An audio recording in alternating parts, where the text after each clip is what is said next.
Bonsoir tous frères et sœurs. Ce soir, nous allons étudier la vie dans l'Apocalypse. Hier, nous avons déjà fini d'étudier le sujet des 7 églises. Alors ce soir, nous allons étudier ce qui concerne dans l'Apocalypse, le chapitre 4, le trône glorieux dans le ciel.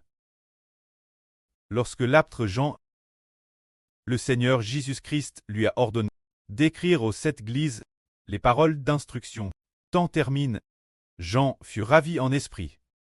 Après avoir été puissamment touché par l'esprit, il était dans l'esprit et fut enlevé au ciel. Alors qu'en savoir si lui-même est monté au ciel avec son corps?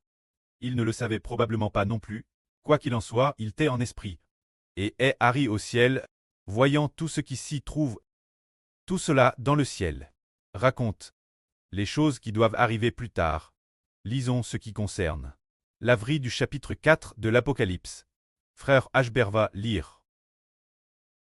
Après cela, je regardai, et voici dans le ciel une porte tête ouverte. La première voix que j'avais entendue, comme le son d'une trompette, me parla de nouveau et dit, « Monte ici, et je te ferai voir ce qui doit arriver dans la suite. » C'est-à-dire que le Seigneur Jésus-Christ, dit l'apôtre Jean. Monte ici, et je te ferai voir ce qui doit arriver dans la suite.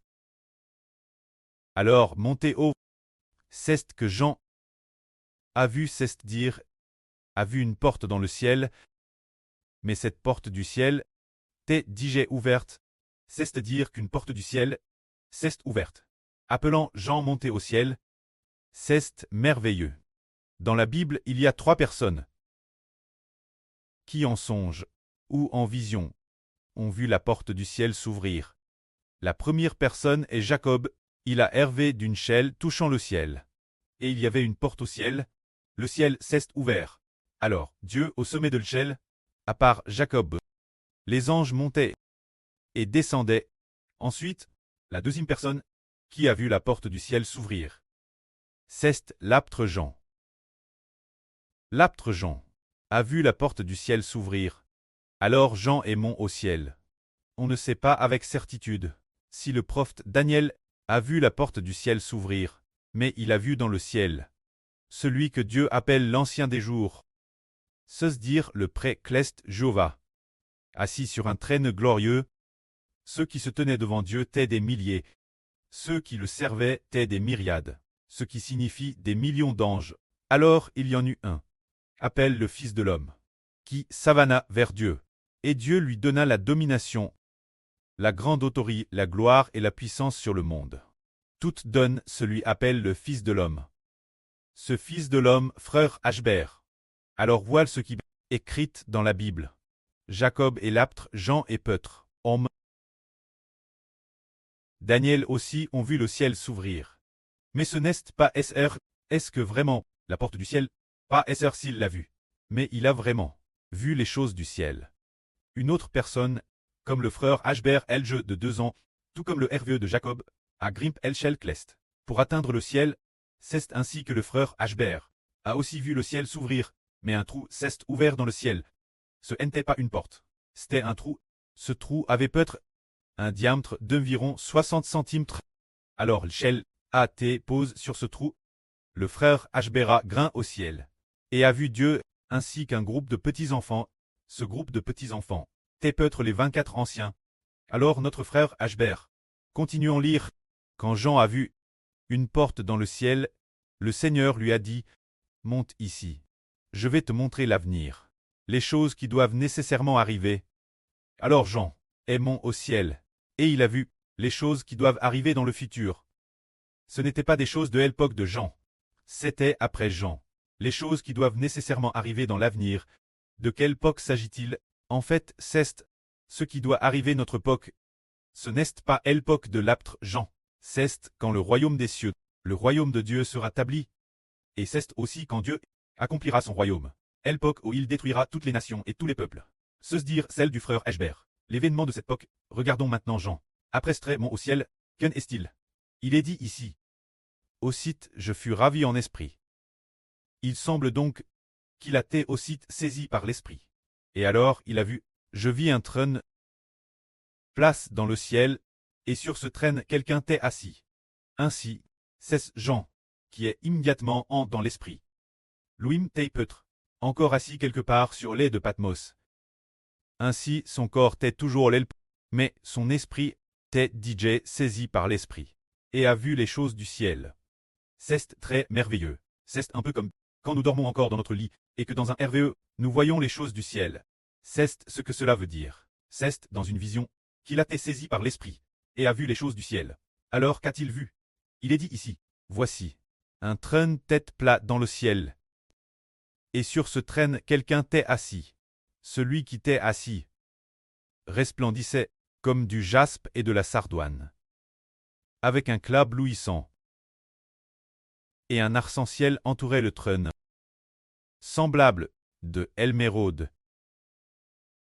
Autour du trône, il y avait 24 anciens, il y avait 24 trônes, sur lesquels siégeaient 24 anciens, vêtus de vêtements blancs, et portant sur la tête des couronnes d'or. C'est ce qui raconte que Jean a vu un trône plate dans le ciel, et quelqu'un assis sur le trône. Celui qui est assis sur le trône, qui est-il donc? Il est dit ici, celui qui est assis sur le trône brille, comme le jaspe et le rubis, d'un éclat si bleuissant. C'est celui qui est assis sur le trône. C'est personnel, comme la lumière éclatante du jaspe, et comme la lumière éclatante du rubis.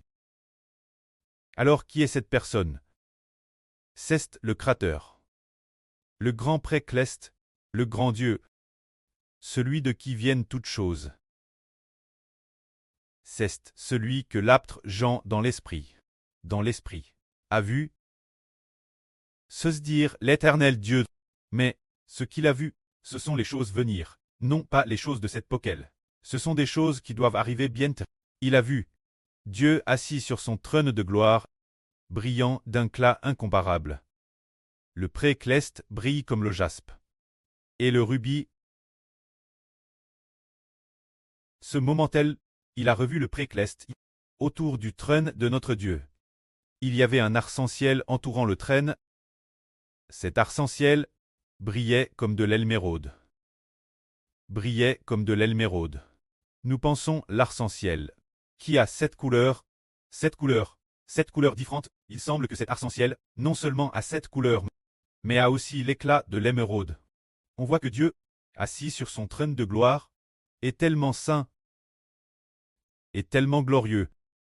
Ce qui est merveilleux, c'est qu'autour de ce trône, il y a 24 autres trônes. Il est dit ici qu'autour du trône, il y a 24 trônes sur lesquels sont assis 24 vieillards, vêtus de vêtements blancs, et ayant sur la tête des couronnes d'or. Merveilleux, autour de ce trône il y a aussi 24 vieillards, assis sur 24 trônes en bouve. Qui sont-ils donc? En réalité, 24 vieillards sur les trônes. Quel genre de personnes sont-ils? Autrefois, beaucoup de gens pensaient que c'étaient des anges. D'autres ne comprenaient pas. Quittaient les 24 vieillards, la religion dans laquelle se trouve le frère Eshbert. Les témoins de Jéhovah, ils disent que ce sont les 144 Zurozoro, alors qu'ils inscritent clairement 24 vieillards.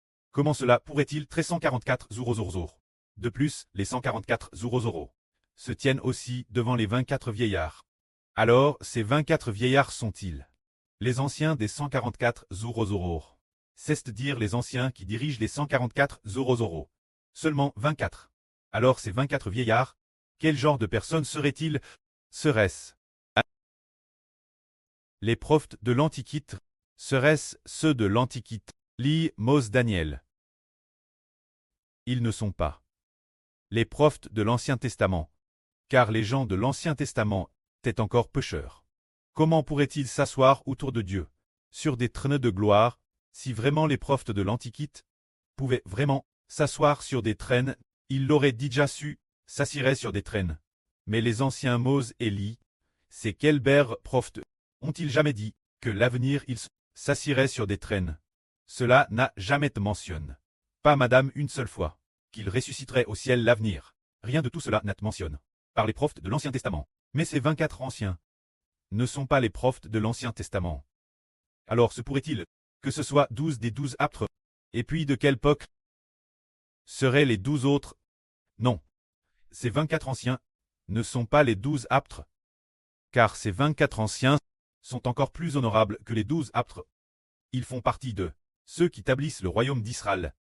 Les 12 frères, se dire les 12 frères de cette époque, les 12 frères qui établissent le royaume d'Israël.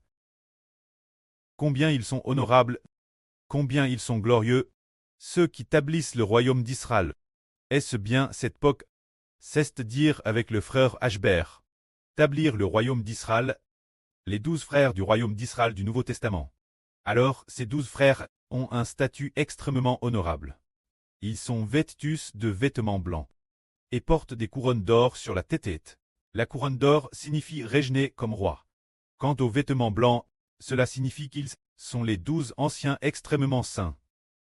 Ces 12 anciens sont TRS probablement choisis parmi les 12 tribus de l'Israël spirituel. 2 anciens tant choisis dans chaque tribu. La moi d'entre eux semble être les 12 toiles, et l'autre moi semble être un autre frère choisi dans chaque tribu. C'est peut-être ce que cela signifie. L'avenir nous comprendrons. Nous saurons ce qu'il en est de ces 24 anciens. Des clairs des voix et des tonnerres sortent du traîneau. Devant le trône brûlent 7 lampes de feu. Ces 7 lampes de feu, qui sont les 7 esprits de Dieu. Devant le trône il y a comme une mer de verre, semblable du cristal. C'est-à-dire que les 7 esprits de Dieu, manant de devant le trône de Dieu, c'est l'Esprit de Dieu, qui doit encore entrer dans tous nos enfants. Pour faire de tous nos enfants des enfants de Dieu, ce sont les 7 esprits de Dieu. C'est cela. C'est Sknenclest d'une extrême beau.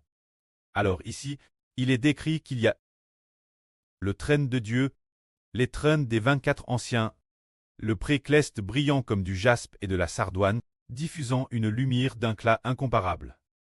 Un arc-en-ciel entoure également le trône de Dieu, et la lumière de cet arc-en-ciel brille comme de l'émeraude. Il y a aussi les 24 anciens. C'est merveilleux. Que la gloire soit rendue au Prêtre et au Seigneur. Amen.